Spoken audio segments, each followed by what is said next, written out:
Dear Darren, I'm a 5'8" Iranian man with a booming voice, a jawline sharper than an Ofcom fine, and an Adam's apple that you could hang your coat on. I claimed to be a 17-year-old and cuddled a teddy bear once in front of a Red Cross representative.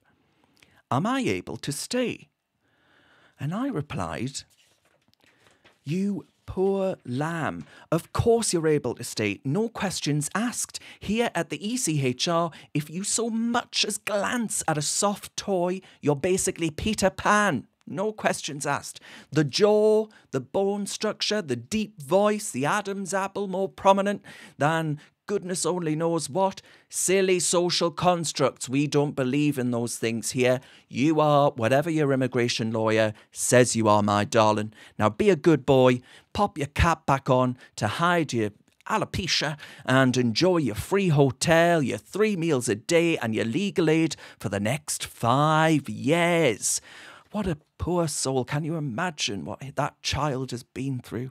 That poor, poor Iranian child. Now, my next one. I've had a busy week, I tell you.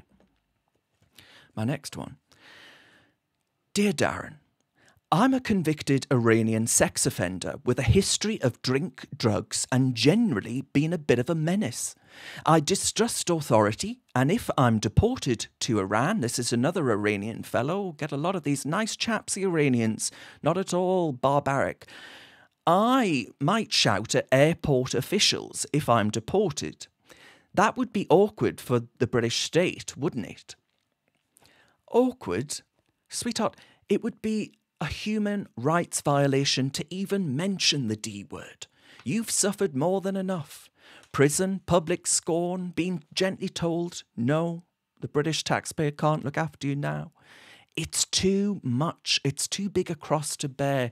I think you don't really believe in the whole cross story, I know. But if you were asked any tricky questions, for example, at Tehran airport, and let's just say you got a little bit tetchy, well, that would simply not be cricket, we at the ECHR would say. Far better to keep you here where the only ones at risk are the British public.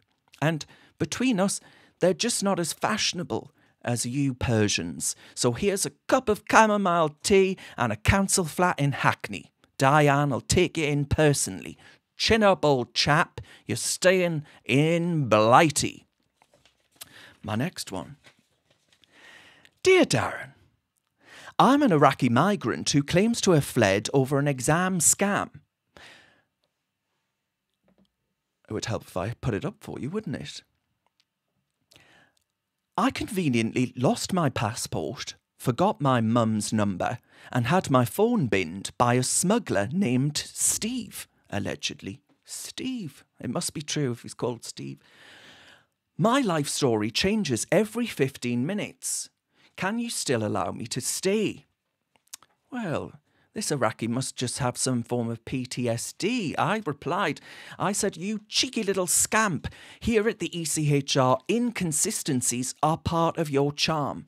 The passport's gone, the memory's fuzzy. Of course, I know exactly what it is. We at the ECHR know exactly what it is. And what it is trauma.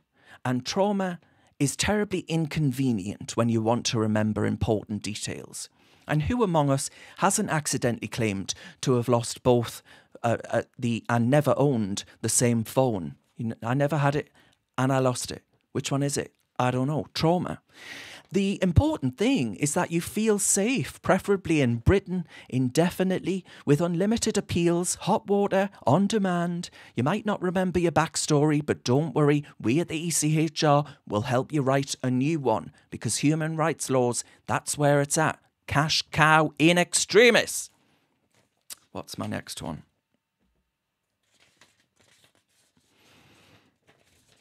Dear Darren, and this comes from a migrant in one of the hotels.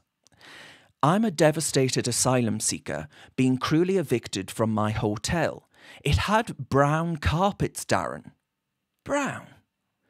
No vegan options, no mood lighting, no spa. I'm traumatised. Now they want to move me onto a boat on a barge. A boat on a barge. It might be good enough for those plebs in Britain, but it's certainly not good enough for one of our traumatized little souls coming over that English Channel. Scary place, France. A boat. I replied, I said, how dare they suggest that? What do they think this is? A country with finite resources?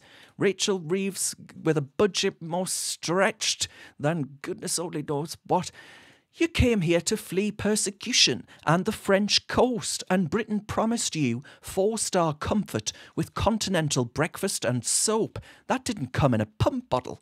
At the ECHR, we firmly believe that every asylum seeker deserves at least a deluxe king suite with a sea view. Ideally not in Dover. They're a bit triggered by that sight. We'll get our Strasbourg solicitors onto this immediately. You should never be expected to flee war zones, such as France, only to face the horror of a buffet with no gluten-free bread. You poor little darling, what you've been through. Those horrible, horrible Brits. What's my next one?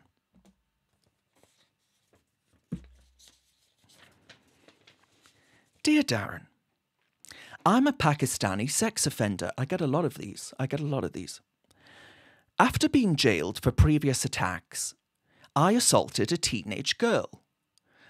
I drink heavily, I haven't spoken to my kid in years, and now I claim deportation would breach my rights because Pakistan frowns on alcoholism. Can I stay, please, Darren? And I replied, I said, oh, darling, I said, of course you can stay. You're practically a martyr in modern Britain.